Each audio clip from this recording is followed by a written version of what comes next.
आज की इस वीडियो में मैं बात करने वाला हूँ आइटरेटिव कंट्रोल स्टेटमेंट्स के बारे में। लास्ट वाली वीडियो में मैंने आपको एक एक्सरसाइज डिस्कस करी थी, उसकी बात हम नहीं करेंगे यहाँ पे। आज की जो वीडियो हमारा उसका टॉपिक जो है वो केवल आइटरेटिव कंट्रोल स्टेटमेंट्स है।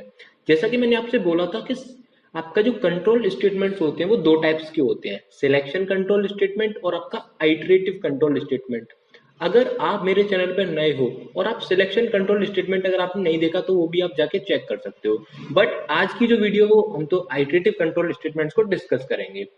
आइटरेटिव कंट्रोल स्टेटमेंट्स को पढ़ने से पहले आपको आइटरेटिव कंट्रोल फ्लो पता होना चाहिए। तो सबसे पहले मैं एक बार आपको उसका रिवीजन करवा देता हूँ। वैसे मैंने ये भी क्या है डिस्कस करके रखा है, बट एक बार इसका फिर भी मैं आपको रिवीजन करवा देता हूँ क्योंकि ये बहुत इंपॉर्टेंट है। आपके पास कोई प्रोग्राम है पाइथन का, उसमें बहुत सारी स्टेटमेंट्स जो है लिखी होंगी। ठीक है सर। प्रोसेसर क्या करेगा, वन बाय वन उन स्टेटमेंट्स को एग्जीक्यूट करेगा। अब कभी कभी हमें कुछ स्टेटमेंट्स को रिपीटेडली एग्जीक्यूट करना होता है।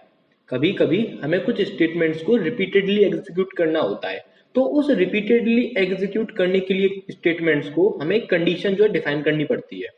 इस कंडीशन को प्रोसेसर क्या करता है, चेक करता है। इस कंडीशन को चेक करने के बाद अगर ये कंडीशन पाई जाती है ट्रू, तो क्या होता है, जो आप जिन स्टेटमेंट्स को चाहते हो एग्जीक्यूट करना, उनको आप इस टेस्ट कंडीशन की बॉडी के अंदर क्या कर देते हो, राइट करते हो।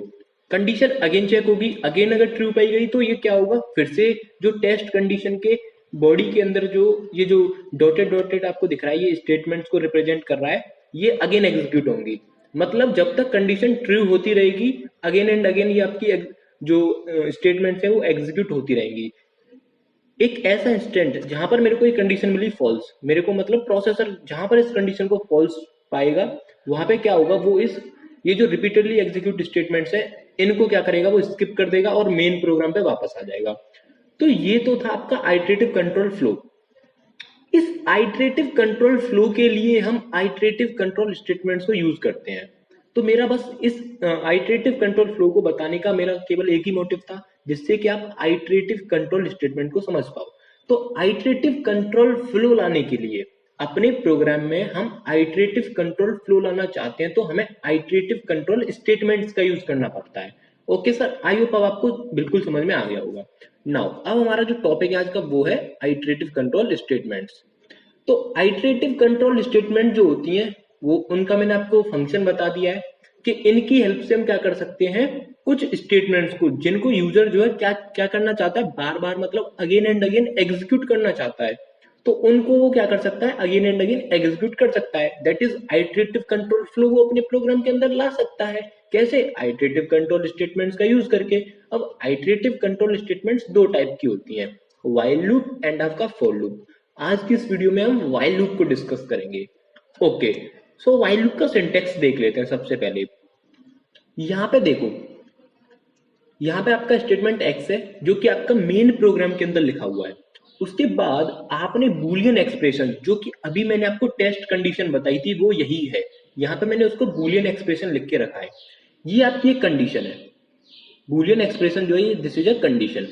आप चाहते हो स्टेटमेंट वन से लेके स्टेटमेंट एन जो है बार बार मतलब अगेन एंड अगेन एग्जीक्यूट होती रहे, तो आपको क्या करना पड़ेगा, इन स्टेटमेंट्स को जो कि आपकी स्टेटमेंट वन से लेके एन तक है जो आपकी, इनको आपको क्या करना पड़ेगा, एक कंडीशन की बॉडी में रखना पड़ेगा। कंडीशन की बॉडी मतलब कि ये जो बूलियन एक्सप्रेशन है इसके साथ आपको व्हाइल लिखना है। जब तक, देखो अगर मैं इसकी हिंदी करने की कोशिश करूं तो व्हाइल मतलब जब तक ये कंडीशन ट्रू रहेगी तब तक ये जो स्टेटमेंट वन से लेके स्टेटमेंट एन है आपकी एग्जीक्यूट होती रहेंगी।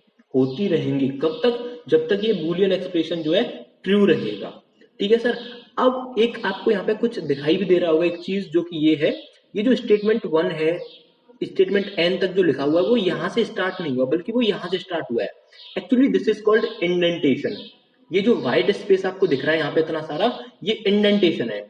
ये जरूरी इसलिए है क्योंकि अगर आप चाहते हो कि ये पर्टिकुलर स्टेटमेंट इस कंडीशन की बॉडी के अंदर आए, एक्चुअली इसको बोलते हैं बॉडी ऑफ लूप, तो इंटरप्रेटर को पता लगेगा कि हाँ, इंटरप्रेटर को पता लग जाएगा कि ये जो स्टेटमेंट वन से लेके एन तक है ये मेन प्रोग्राम के अंदर नहीं बल्कि ये इस कंडीशन के अंदर लिखी हुई है, और ये स्टेटमेंट एक्स और स्टेटमेंट वाई ये जो है आपकी, ये सब मेन प्रोग्राम के अंदर लिखी हुई है।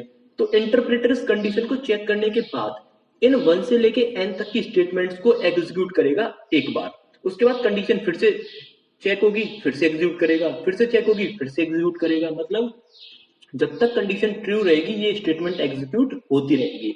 जैसी कंडीशन फॉल्स हुई तो यहाँ से कंट्रोल सीधा कहाँ पे जाएगा, स्टेटमेंट वाई पे। आई होप आपको ये समझ में आया होगा। थोड़ा सा इसका फ्लो चार्ट भी देख लेते हैं। देखो स्टेटमेंट एक्स है, इसको प्रोसेसर एग्जीक्यूट कर रहा है आपका। अब इस स्टेटमेंट एक्स को एग्जीक्यूट करने के बाद प्रोसेसर जाएगा उस कंडीशन के पास जो हम चाहते हैं इवेल्युएट करना, प्रोसेसर से इवेल्युएट करवाना जिसको हम चाह रहे हैं। तो इस कंडीशन को इवेल्युएट करेगा। अगर वो पाता है इस कंडीशन को ट्रू, तो जो पर्टिकुलर स्टेटमेंट थी जो कि बॉडी ऑफ लूप कहला रही थी उनको ये एग्जीक्यूट कर देगा। फिर से कंडीशन चेक होगी, फिर से देखो कंडीशन चेक हुई, अगर फिर से ट्रू पाई गई फिर से एग्जीक्यूट करेगा, फिर से कंडीशन चेक, फिर से ट्रू मिली फिर से एग्जीक्यूट कर देगा। तो तब तक एग्जीक्यूट होती रहेगी ये बॉडी ऑफ लूप जब तक ये कंडीशन ट्रू रहेगी। लेट से ये किसी इंस्टेंट पे फॉल्स हो गई कंडीशन, जो बूलियन एक्सप्रेशन है ये फॉल्स हो गया, इवेल्युएट करने के बाद फॉल्स मिला मेरे को, तो मैं मेन प्रोग्राम पे वापस आ जाऊंगा। तो ये था इसका फ्लो चार्ट। अब एक हम देखते हैं यहाँ पे एग्जाम्पल, इसको और डिटेल में समझने के लिए। ठीक है सर, तो लेट से मैं आपको एक प्रोग्राम देना चाहता हूं कि आपको क्या करना है, अपना नाम जो है प्रिंट योर नेम 10 टाइम्स। लेट से आप क्या करना चाहते हो, अपने नाम को 10 टाइम्स प्रिंट करना चाहते हो। तो आप क्या करोगे, आप करोगे ANKIT, मैं अपना नाम प्रिंट कर देता हूँ इसको 10 टाइम्स, 2 3 4 5 6 7 8 9 10। ओके सर, तो एक तरीका तुम्हारे पास ये है। ये तरीका हम तब यूज करते हैं जब हम बिगिनर रहते हैं। बिगिनर मीन्स जब हमने लूप नहीं पढ़ी रहती है। जब तक हमें लूप की नॉलेज नहीं रहती तब तक तो हम ये करते। अगर सपोज करो आपने जो है लूप नहीं पढ़ी, तो आप क्या करोगे, अपने नाम को 10 टाइम्स कुछ ऐसे प्रिंट करोगे। बट अब आपको ऐसे करने की जरूरत नहीं है। आपको क्या करना पड़ेगा, आपको ये जो एक्सप्रेशन मैंने अभी आपको दिखाया था, ये जो सिंटेक्स था आपका व्हाइल लूप का, आपको ये अगर आपको आता है तो आप जो है आसानी से केवल 3 लाइंस के अंदर क्या कर सकते हो, अपने नेम को 10 टाइम्स प्रिंट कर सकते हो। वो कैसे, वो मैं आपको बताता हूँ। देखो काउंट इक्वल टू 1, काउंट क्या करेगा, काउंट करता रहेगा कि कितनी बार प्रिंट हो चुका है हमारा नाम। उसके बाद मैं क्या कहूंगा, एक कंडीशन में लगा दूंगा कि आपका जो काउंट है वो लेस देन इक्वल टू 10 रहना चाहिए। ओके, उसके बाद आपको क्या करना है, प्रिंट कर देना काउंट को। काउंट नहीं, आपका जो नेम है आप उसको क्या कर दोगे, प्रिंट कर दोगे। उसके बाद एक बार प्रिंट हो गया तो आप क्या करोगे, काउंट को अपडेट कर दोगे, काउंट +1। ओके, उसके बाद आप क्या करोगे, मेन प्रोग्राम पे वापस आ जाओगे। यहाँ पे लिख देता हूं मैं आपके समझने के लिए, थैंक यू, थैंक यू। ठीक है, अब इसकी वर्किंग में आपको दिखाता हूँ किस तरह से काम कर रहा है। पहले इसका आउटपुट देख लेते हैं। यहाँ पे 1 2 3, ये पूरा देखो यहाँ तक ये 10 है टोटल। और एंड में ये क्या है, थैंक यू मैंने इसलिए दिखाया क्योंकि ये मेन प्रोग्राम पे कैसे वापस आ रहा है। देखो यहाँ पे काम कैसे हो रहा है वो देख लेते हैं। काउंट वैल्यू स्टार्टिंग में 1 हुई, उसके बाद 1 is less than equal to 10, condition check होगी, 1 is less than equal to 10, तो 1 जो है 10 से छोटा है, तो एक बार क्या करेगा, ये स्टेटमेंट एग्जीक्यूट होगा। काउंट की वैल्यू अब कितनी हो चुकी है, 2 हो चुकी है। उसके बाद फिर से क्या होगा, कंट्रोल कहाँ पे जाएगा, इस कंडीशन के पास जाएगा क्योंकि लूप है। तो क्या 2 is less than equal to 10 है, हाँ, तो ये दोबारा प्रिंट हो जाएगा। उसके बाद क्या होगा, काउंट कितना हो जाएगा, 3, क्योंकि 2 बार प्रिंट हो चुका है। एक टाइम आएगा कि काउंट की वैल्यू क्या होगी, 11। एक टाइम जब आएगा जब काउंट की वैल्यू क्या होगी, 11। जब 11 होगी तो 11 को हम अगेन चेक करेंगे क्या लेस देन इक्वल टू 10 है, तो ये कंडीशन हो जाएगी फॉल्स। जैसे ये कंडीशन फॉल्स होगी, आपका जो कंट्रोल है वो सीधा कहाँ पे जाएगा, प्रिंट थैंक यू पे। तो कुछ इस तरीके से हमने केवल यहाँ पे 4 लाइन के अंदर, ये जो आपकी 3 लाइन्स है, 3 है वैसे 4 भी नहीं है, देखो ये 3 लाइन्स है, इन 3 लाइन्स की हेल्प से हमने क्या कर दिया, अपना नेम जो है वो 10 टाइम्स प्रिंट कर दिया। तो ये जो है आइटरेटिव कंट्रोल फ्लो आपको दिख रहा होगा यहाँ पे। ये जो 2 स्टेटमेंट्स हैं एक्चुअली ये वही स्टेटमेंट्स हैं जो मैंने आपको बॉडी ऑफ लूप जो बताई थी, और ये वही है जो टेस्ट कंडीशन में आपको दिखा रहा था। ठीक है, और ये स्टेटमेंट एक्स मैंने आपको दिखाया है और स्टेटमेंट वाई मैंने आपको दिखाया है। ठीक है, तो इस तरीके से आप क्या लूप से जो है किसी भी प्रोग्राम को जो है सॉर्ट कर सकते हो।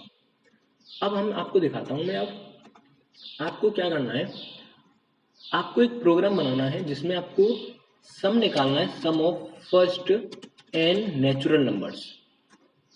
सम of first n natural numbers का जो है आपको सम निकालना है। लेट से अगर मैंने बोला कि सम ऑफ फर्स्ट 10 नेचुरल नंबर्स, तो आपको क्या करना पड़ेगा 1 + 2 + 3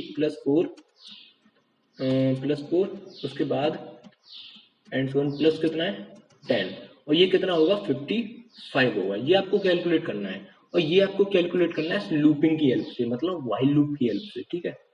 तो आप क्या करोगे, इसको सबसे पहले कमेंट करते हैं, इसको यहाँ से कमेंट करते हैं। और इसके लिए मैं क्या करूंगा, सबसे पहले एक सम नाम का वेरिएबल बनाऊंगा जो कि स्टोर करेगा सम, ठीक है। तो उसमें मैं भी स्टोर 0 करा लेता हूँ। उसके बाद एक मैं इनपुट लूंगा n से, और यूजर से बोलूंगा int input enter how many, या फिर मैं कह दूंगा enter the value of n। मैं यूजर से बोलूंगा कि आप जो है कितने नेचुरल नंबर्स का सम जो है प्रिंट करवाना चाहते हो, फर्स्ट n नेचुरल नंबर्स। तो वो अगर 5 डालता है या 10 डालता है तो वो n में जाके क्या हो जाएगा, स्टोर हो जाएगा, ठीक है। उसके बाद मैंने यहाँ पे एक सम नाम का वेरिएबल बनाया है जिसमें क्या है सम इक्वल टू 0 है। अब मैं क्या करूंगा, सबसे पहले मैं यहाँ पे क्या करूंगा, काउंट इज इक्वल टू क्या ले लूंगा मैं, या फिर मैं यहाँ एक वेरिएबल और ले लेता हूँ जिसमें मैं काउंट इक्वल टू करूंगा 1। देखो सबसे पहले मैंने क्या किया, n equal to int input, मतलब कि कितने नेचुरल नंबर्स का जो है आप सम निकलवाना चाहते हो। उसके लिए मैं यहाँ पे n नाम का वेरिएबल मैंने ले लिया, उसमें आप n असाइन कर दोगे, n की वैल्यू। उसके बाद एक सम नाम का वेरिएबल लिया है जो कि क्या करेगा, सम को स्टोर करेगा।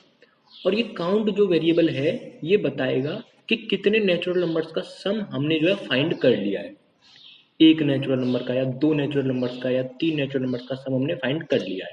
और कब तक हम जो चाहेंगे, इसको यहाँ पे मैं एक लूप लगा देता हूँ, count is less than equal to आपका n रहेगा, ठीक है, ओके। उसके बाद मेरे को करना क्या है, sum equal to sum plus count. अब ये कर रहा क्या रहा है, मैं वो आपको बता देता हूँ कर क्या रहा है। आपको प्रोग्राम जो है count equal to count plus 1, और यहाँ पे मैं क्या कर दूंगा, प्रिंट कर दूंगा मैं सम, ठीक है। तो देखो यहाँ पे सबसे पहले मैंने यहाँ पे क्या किया, यहाँ पे एक अगर मैं आपको इसको रन करा के दिखाऊँ, उसके बाद मैं आपको इसको समझाता हूँ। Enter the value of n that is 10, और यहाँ पे आ गया 55, सम जो है बिल्कुल सही आया। देखो सबसे पहले क्या हुआ, यहाँ पे यूजर ने n की वैल्यू को इनपुट किया, तो मैंने यहाँ पे डाल दिया 10। उसके बाद होगा क्या, सम नाम का वेरिएबल है जो कि 0 से असाइन हो जाएगा। काउंट की वैल्यू जो है 1, मतलब कि नेचुरल नंबर 1 से स्टार्ट करना है। 1 जो है लेस देन इक्वल टू 10 है क्या, हाँ जी सर, 1 जो है वो आपका लेस देन इक्वल टू 10 है। इसका मतलब क्या है, कंडीशन जो है ट्रू है। कंडीशन ट्रू है तो होगा क्या, सम इक्वल टू होगा सम प्लस काउंट।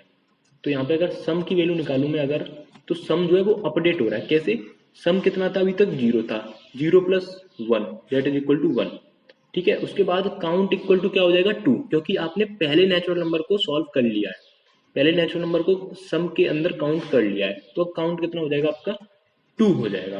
कंडीशन फिर से चेक होगी, क्या 2 is less than equal to 10, 2 जो है लेस देन इक्वल टू 10 है, हाँ। तो सम क्या होगा, सम प्लस काउंट। अब सम कितना हो चुका था, 1 हो चुका था, और काउंट कितना हो चुका है 2, तो सम कितना हो जाएगा 3, काउंट कितना हो जाएगा यहाँ पे 3। काउंट को अपडेट कर देंगे। उसके बाद क्या होगा, ऐसे ही यहाँ पे करते करते काउंट की वैल्यू फिर से यहाँ पे 3 से चेक होगा। उसके बाद आपका सम कितना हो चुका है 3, तो sum plus that is 3 plus count कितना हो चुका है आपका 3, तो कितना हो जाएगा ये आपका 6, ओके। उसके बाद आपका क्या होगा, अगर यहाँ पे छोटी वैल्यू ले लेते हैं 5, क्योंकि 10 तक बहुत लंबा चला जाएगा प्रोसेस। उसके बाद क्या होगा, काउंट अगेन एक अपडेट हो जाएगा, 4 चेक होगा फिर से, 4 is less than equal to 5, हाँ। तो क्या होगा, आपका सम जो है वो कितना है 4, अब 6 हो चुका है। उसके बाद काउंट कितना आपका 4, तो कितना हो जाएगा आपका 10। अब काउंट कितना हो जाएगा आपका 5, 5 is less than equal to 5, हाँ जी सर। तो सम क्या हो जाएगा 10 प्लस काउंट, क्योंकि अब 10 ये कितना हो जाएगा 15, एंड देन काउंट कितना हो जाएगा 6।